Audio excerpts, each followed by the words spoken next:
1978년 12월 눈 덮인 강원도 산맥을 따라 군용 트럭이 굽이굽이 산길을 올라갔어요. 트럭 짐칸에는 자대 배치를 받은 신병 5명이 떨며 앉아 있었습니다. 그중 한 명인 21살 이진수 일병은 창밖의 철책선을 바라보며 긴장한 표정을 지었어요.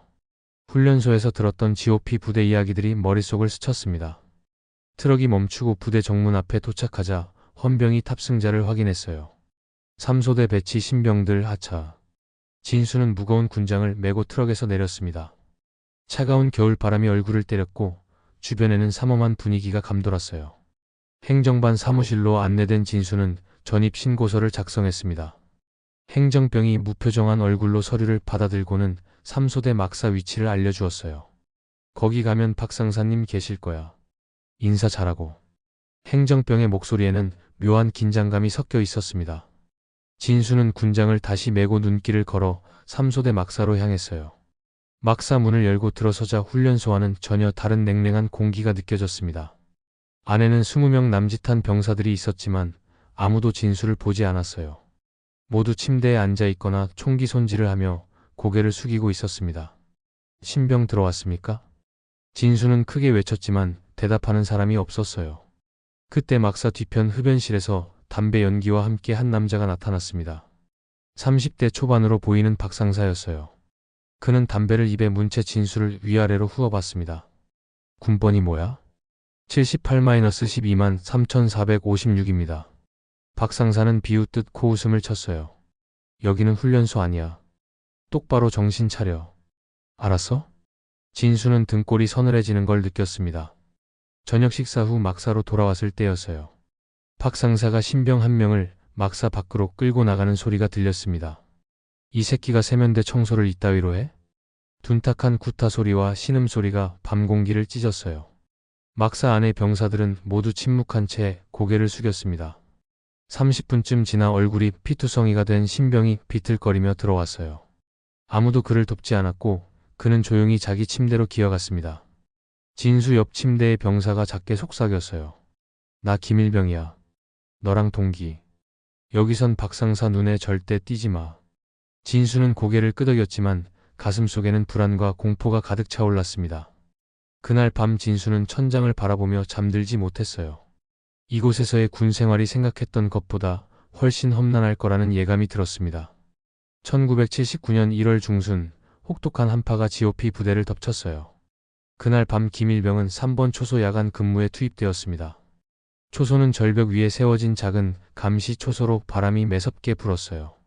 김일병은 떠나기 전 진수에게 작게 손을 흔들었습니다. 조심해서 다녀와. 진수의 말에 김일병은 고개를 끄덕이고 어둠 속으로 사라졌어요. 새벽 3시 막사의 긴급 비상벨이 울려 퍼졌습니다. 전 인원 기상. 비상 집합. 병사들은 황급히 군장을 챙겨 밖으로 뛰어나갔어요. 이소대장의 얼굴이 창백하게 굳어 있었습니다. 3번 초소에서 사고가 발생했다. 수색조 편성한다. 진수의 가슴이 철렁 내려앉았어요. 수색조는 손전등을 들고 초소 아래 절벽으로 내려갔습니다. 눈 쌓인 바위 사이에서 김일병의 시신이 발견되었어요. 군의관이 달려왔지만 이미 숨이 끊어진 상태였습니다. 진수는 그 자리에 주저앉아 하염없이 눈물을 흘렸어요. 오전 9시 사단 헌병대 조사관 2명이 부대에 도착했습니다. 박상사는 헌병대에게 상황을 설명했어요. 김일병은 평소 고민이 많아 보였습니다. 아마 자살한 것 같습니다. 같은 초소에서 근무했던 병사들도 조사를 받았어요. 하지만 모두 박상사의 눈치를 보며 특이사항이 없었다고 진술했습니다. 정말 아무 일도 없었습니까? 헌병대 조사관의 질문에도 병사들은 고개만 저었어요. 오후에 김일병의 유품을 정리하는 작업이 시작되었습니다. 진수는 자원에서 김일병의 침상을 정리했어요. 침낭 속을 뒤지던 진수의 손이 뭔가 단단한 것에 닿았습니다. 작은 공책이었어요. 진수는 주변을 살피고 재빨리 공책을 군복 안주머니에 숨겼습니다. 저녁 화장실 칸막이 안에서 진수는 공책을 펼쳤어요. 공책에는 박상사의 금품 갈취와 폭행 기록이 상세히 적혀 있었습니다. 1월 5일 박상사 5만원 강제로 빼앗음. 거절하자 이 시간 얼차려. 1월 10일 일기장 있는 거 박상사가 눈치챈 것 같음. 무섭다. 마지막 페이지에는 떨리는 글씨로 적힌 문장이 있었어요. 박 상사가 일기장 내놓으라고 협박했다. 어떡하지? 정말 무섭다. 진수의 손이 떨렸습니다. 이것은 단순한 사고나 자살이 아니었어요. 김일병은 박 상사에게 협박당하고 있었고 그날 밤 무슨 일이 벌어진 것입니다. 진수는 공책을 꼭 껴안고 눈물을 삼켰어요. 일병아, 내가 꼭 진실을 밝혀낼게. 약속할게. 진수의 결심은 단단했지만 두려움도 함께 밀려왔습니다. 하지만 친구의 억울한 죽음을 그냥 덮어둘 수는 없었어요. 다음 날 아침, 진수는 김일병의 일기장을 품에 안고 이소대장 사무실을 찾아갔어요. 문을 두드리자 안에서 들어오라는 소리가 들렸습니다. 이소대장은 서류를 보고 있다가 진수를 올려다봤어요. 무슨 일인가, 이일병? 진수는 떨리는 손으로 일기장을 책상 위에 올려놓았습니다. 소대장님, 이거 좀 보십시오. 김일병이 남긴 겁니다. 이소대장은 일기장을 집어들고 천천히 페이지를 넘겼어요. 그의 얼굴이 점점 굳어지더니 난처한 표정으로 변했습니다. 이일병, 이건 심각한 내용인데. 진수는 무릎을 꿇고 간청했어요. 소대장님, 김일병 죽음을 다시 조사해 주십시오. 자살이 아닙니다. 이소대장은 한숨을 길게 내쉬었습니다. 이일병, 상부에서 이미 자살로 결론 냈네. 사건은 종결됐어. 진수의 목소리가 높아졌어요. 하지만 이 일기장을 보시면. 이소대장이 손을 들어 진수를 제지했습니다. 군대 질서를 흐트러뜨리면 안 되네. 이건 나한테 맡기고 자네는 돌아가게. 진수는 절망감에 고개를 떨구고 사무실을 나왔어요. 폭도를 걸어 나오는데 저 멀리 박 상사의 모습이 보였습니다. 박 상사와 진수의 눈이 마주쳤어요. 박 상사의 눈빛이 날카롭게 변했습니다. 그날 밤 10시, 진수는 막사 뒤 흡연실로 불려나갔어요. 어둠 속에서 박 상사가 담배를 피우며 기다리고 있었습니다. 이일병, 오늘 소대장님 찾아갔다며? 진수는 대답하지 않았어요. 박 상사가 천천히 다가왔습니다. 김일병 일기장 어디서 봤어? 진수는 입을 꽉 다물었어요. 순간 박 상사의 주먹이 진수의 얼굴을 강타했습니다.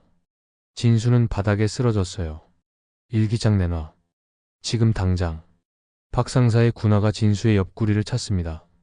진수는 이를 악물고 견뎠어요. 이미 안전한 곳에 숨겼습니다. 거짓말이었지만 진수는 그렇게 말할 수밖에 없었습니다. 박 상사의 발길질이 더욱 거세졌어요. 이 새끼가 진짜. 한참 후 박 상사는 진수를 내버려 두고 사라졌습니다. 진수는 피를 흘리며 바닥에 쓰러져 있었어요.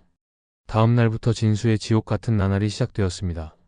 매일 아침 박 상사는 진수를 표적 삼아 온갖 트집을 잡았어요. 이일병, 오늘 너 타냐고 청소. 가장 힘들고 위험한 작업에 계속 투입되었습니다. 밤에는 이유 없이 불려나가 얼차려를 받았어요.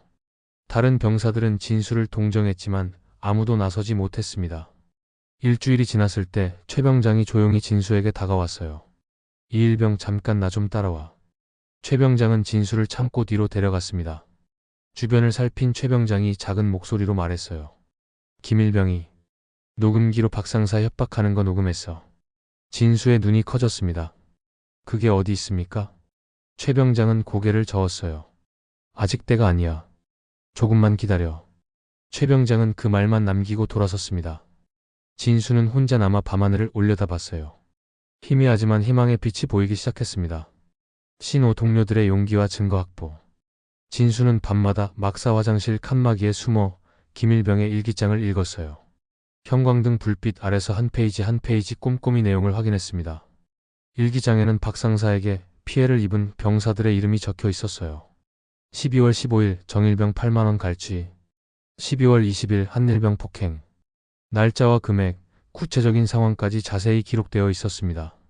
진수는 용기를 내어 일기장에 이름이 나온 병사들을 하나씩 찾아가기 시작했어요. 가장 먼저 찾아간 사람은 정일병이었습니다. 정일병, 나 좀 도와줄 수 있어? 김일병 일 때문에. 정일병은 고개를 저으며 뒤로 물러났어요. 미안해. 나도 무서워. 전역까지 석 달밖에 안 남았어. 한일병도 마찬가지였습니다. 진수야, 내 마음은 알겠는데. 나 집에 동생들 학비 보내야 해. 한 명 한 명 찾아갈 때마다 거절당했어요. 진수는 좌절했지만 포기하지 않았습니다. 나흘째 되는 날, 진수는 막내 병사 윤일병을 찾아갔어요. 윤일병, 김일병 형 기억하지? 형이 우리를 위해 일기를 썼어. 윤일병의 눈에 눈물이 고였습니다. 형, 저도 박상사한테 맞았어요. 이유도 모르게. 진수는 윤일병의 어깨를 잡았어요. 그래서 우리가 나서야 해. 안 그러면 김일병 형이 너무 억울해. 윤일병이 떨리는 목소리로 대답했습니다. 형, 저 도울게요. 그날 밤 최 병장이 진수를 조용히 불렀어요. 이일병, 나 따라와. 조용히. 최 병장은 진수를 부대 뒤편 창고로 데려갔습니다. 문을 잠그고 최 병장은 군복 안주머니에서 작은 카세트 테이프를 꺼냈어요. 이게 김일병이 숨겨둔 거야. 진수는 떨리는 손으로 테이프를 받았습니다. 이 안에 뭐가 들어있습니까? 최 병장이 작게 대답했어요. 박 상사가 김일병 협박하는 목소리. 일기장 내놓으라고 위협하는 거. 진수의 심장이 빠르게 뛰었습니다. 병장님, 이걸 왜 지금까지? 최 병장은 고개를 숙였어요. 미안해. 나도 겁났어. 하지만 내가 이렇게 버티는 걸 보니 더는 비겁하게 굴 수 없더라. 진수는 최 병장의 손을 꽉 잡았습니다. 이틀 후 진수에게 주말 외출 기회가 왔어요. 진수는 일기장과 테이프를 속옷 안쪽 깊숙이 숨겼습니다. 부대 정문을 나서면서 심장이 터질 듯 뛰었어요. 만약 검사에 걸리면 모든 게 끝이었습니다. 다행히 아무 일 없이 정문을 통과했어요. 진수는 버스를 타고 사단 본부로 향했습니다. 사단 헌병대 건물 앞에 섰을 때 다리가 후들거렸어요. 하지만 진수는 문을 열고 안으로 들어갔습니다. 무슨 일로 왔나? 헌병대 수사관이 무뚝뚝하게 물었어요. 진수는 가방에서 일기장과 테이프를 꺼내 책상 위에 놓았습니다. 저희 부대에서 일어난 김일병 사건. 자살이 아닙니다. 수사관의 표정이 진지해졌어요. 그는 일기장을 펼쳐 읽기 시작했습니다. 한참 후 수사관이 고개를 들었어요. 이거 심각한 내용인데 증거가 확실한가? 진수는 테이프를 가리켰습니다. 이 안에 박 상사가 협박하는 목소리가 녹음되어 있습니다. 수사관은 테이프를 재생했어요. 스피커에서 박 상사의 목소리가 흘러나왔습니다. 야, 김일병, 그 일기장 당장 내놔. 안 그러면 내가 어떻게 되는지 알지? 수사관의 얼굴이 굳어졌습니다. 알겠네. 공식 조사에 착수하겠네. 신육헌병대 조사와 부대원들의 증언. 월요일 아침 8시 검은색 지프 세대가 GOP 부대 정문으로 들어왔어요. 사단 헌병대 수사팀 7명이 차에서 내렸습니다. 선임 수사관은 부대장에게 영장을 제시하며 조사 개시를 통보했어요. 막사에서 아침 점호를 준비하던 박 상사는 헌병대 차량을 보고 얼굴이 굳었습니다. 무슨 일이지? 박 상사가 이 소대장에게 다가가 물었어요. 이 소대장도 당황한 표정으로 고개를 저었습니다. 저도 모르겠습니다. 상부에서 아무 말도. 헌병대 수사관이 박 상사 앞으로 다가왔어요. 박 상사님, 김일병 사망 사건 관련해서 조사하겠습니다. 동행해 주십시오. 박 상사의 얼굴에서 혈색이 사라졌습니다. 저는 이미 조사받았는데요. 수사관은 단호하게 말했어요. 추가 조사가 필요합니다. 따라오십시오. 박 상사는 별도 조사실로 분리되었습니다. 헌병대는 3소대 병사들을 명단에 따라 한 명씩 조사실로 불렀어요. 가장 먼저 불린 사람은 진수였습니다. 이일병, 편하게 말해도 되네. 우리는 진실만 알고 싶네. 진수는 김일병의 죽음 전후 상황을 처음부터 끝까지 진술했어요. 박 상사의 금품 갈취, 일상적인 폭행, 그리고 일기장 협박까지 모든 것을 말했습니다. 두 번째로 최 병장이 조사실에 들어왔어요. 병장, 김일병과 박 상사 사이에 무슨 일이 있었나? 최 병장은 잠시 망설이다가 입을 열었습니다. 김일병이 박 상사한테 지속적으로 협박받고 있었습니다. 최 병장은 녹음 테이프를 건네준 경위도 모두 진술했어요. 윤일병도 불려갔습니다. 일병, 박 상사한테 피해 본 적 있나? 윤일병은 눈물을 흘리며 대답했어요. 저 이유도 모르게 맞았습니다. 여러 번요. 일기장에 이름이 나온 병사들이 차례로 조사를 받았습니다. 정일병은 떨리는 목소리로 진술했어요. 박 상사가 제 월급에서 8만 원을 강제로 빌려갔습니다. 거절하면 폭행당했어요. 한일병도 용기를 냈습니다. 저도 5만 원을 빼앗겼습니다. 돌려받지 못했어요. 처음에는 두려워하던 병사들도 헌병 때에 보호 약속을 받고 하나둘 진실을 말하기 시작했어요. 10명이 넘는 병사들이 박 상사의 범죄를 증언했습니다. 이 소대장도 조사실로 불려갔어요. 소대장, 박 상사의 문제 행동을 알고 계셨습니까? 이 소대장은 고개를 숙였습니다. 알고 있었습니다. 하지만 제가 제대로 조치하지 못했습니다. 수사관이 날카롭게 물었어요. 왜 조치하지 않았습니까? 이소대장의 목소리가 떨렸습니다. 제가 부족했습니다. 변명의 여지가 없습니다. 헌병대는 김일병이 근무했던 3번 초소를 다시 찾아갔어요. 포렌식 팀이 추락 지점 주변을 정밀하게 조사했습니다. 초소 바닥에서 미세한 흔적들이 발견되었어요. 여기 발자국 흔적이 2명분입니다. 포렌식 요원이 카메라로 증거를 촬영했습니다. 초소 근무 일지도 다시 검토되었어요. 김일병 최후 교신 시각이 새벽 2시 30분입니다. 수사관이 일지를 꼼꼼히 확인했습니다. 그런데 추락 추정 시각은 3시입니다. 이 30분 사이에 무슨 일이? 사흘간의 집중 조사가 끝났어요. 헌병대 수사팀은 회의실에 모여 증거를 정리했습니다. 선임 수사관이 최종 결론을 내렸어요. 박 상사를 군사법원에 송치합니다. 즉시 영창 수감 조치. 오후 4시 헌병대는 박 상사에게 수갑을 채웠습니다. 박 상사는 끝까지 항변했어요. 이건 모함입니다. 증거가 어디 있어요? 하지만 수사관은 차갑게 대답했습니다. 증거는 충분합니다. 출발합니다. 박 상사가 지프에 실려 부대를 떠나는 모습을 병사들이 지켜봤어요. 진수는 멀리서 그 광경을 보며 김일병을 떠올렸습니다. 일병아, 이제 시작이야. 끝까지 갈 거야. 진수의 눈에는 결연한 의지가 담겨 있었어요. 한 달 후인 2월 중순, 사단 법무실에서 박 상사에 대한 군사 재판이 열렸어요. 재판정에는 군판사 3명과 군 검찰, 변호인, 그리고 증인들이 자리했습니다. 방청석에는 진수를 비롯한 피해, 병사들이 긴장한 얼굴로 앉아 있었어요. 박 상사는 군복을 입은 채 피고인석에 앉아 정면을 응시했습니다. 재판장이 서류를 펼치며 개정을 선언했어요. 지금부터 피고인 박모 상사에 대한 재판을 시작하겠습니다. 군 검찰이 일어서서 기소 내용을 낭독했습니다. 피고인은 2년여간 부하 병사들에게 상습적 폭행과 금품 갈취를 자행했습니다. 검찰은 김일병의 일기장을 증거로 제출했어요. 재판장이 일기장을 꼼꼼히 살펴보았습니다. 이 일기장의 진위 여부는 확인되었습니까? 검찰이 대답했어요. 네, 필적 감정과 다수의 증인 진술로 사실임이 확인되었습니다. 첫 번째 증인으로 진수가 증인석에 섰습니다. 선서를 마친 진수는 떨리는 목소리로 증언을 시작했어요. 저는 박 상사에게 3만 원을 강제로 빼앗기고 2시간 동안 얼차려를 받았습니다. 진수의 증언은 구체적이고 명확했습니다.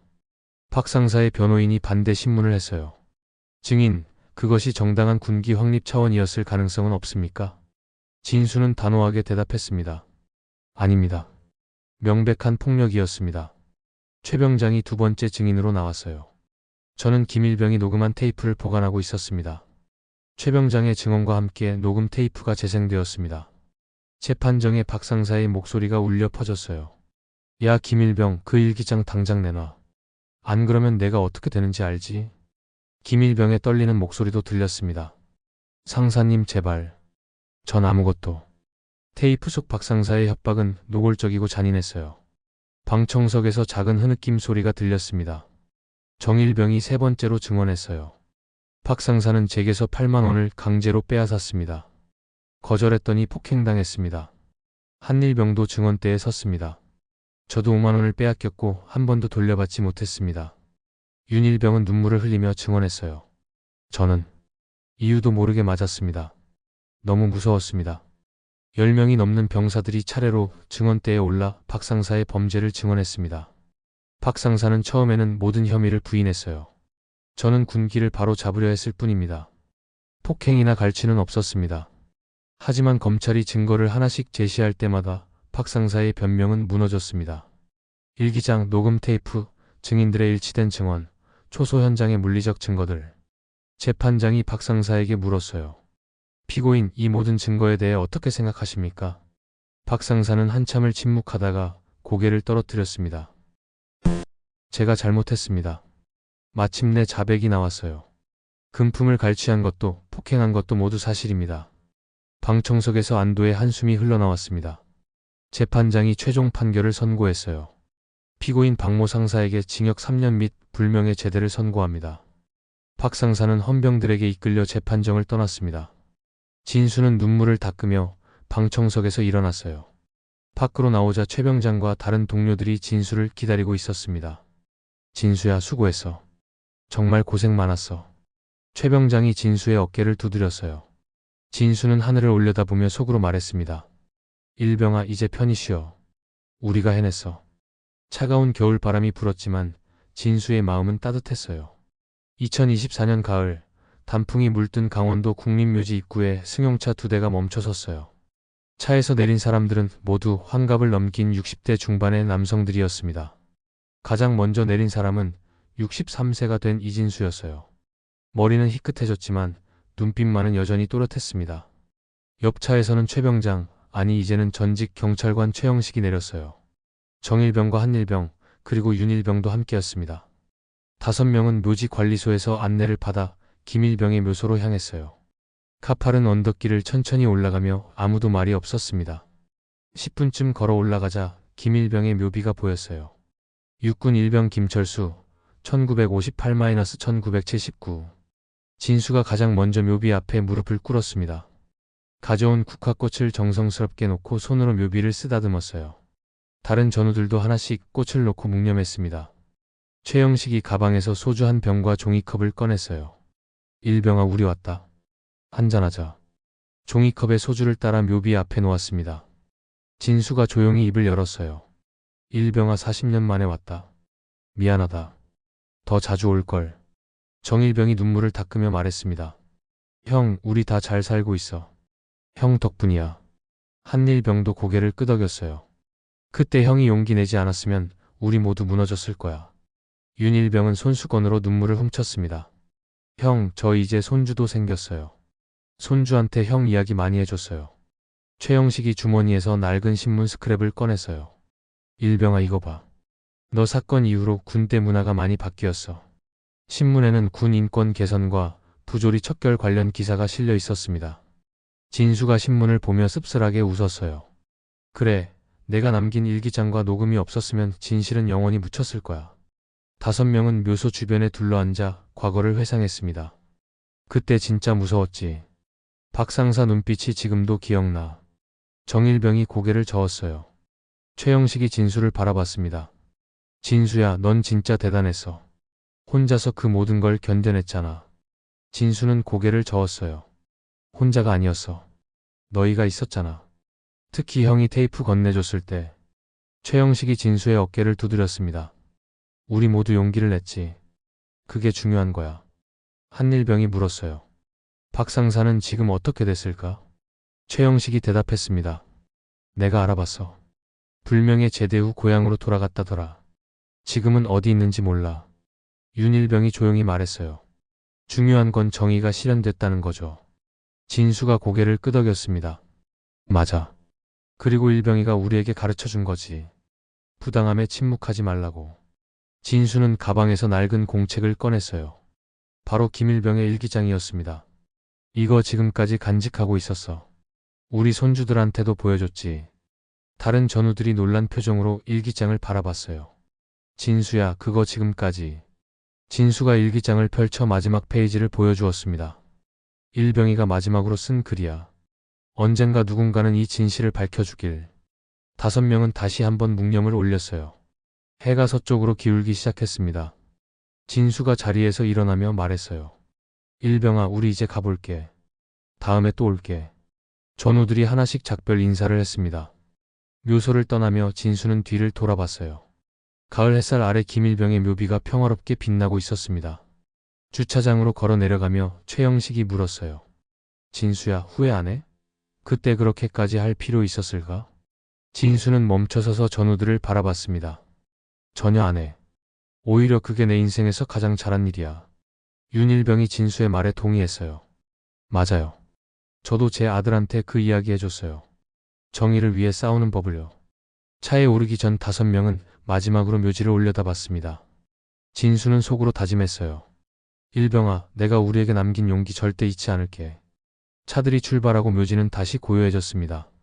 하지만 그곳에는 40년 전 한 청년의 용기와 그것을 지켜낸 전우들의 우정이 영원히 새겨져 있었어요.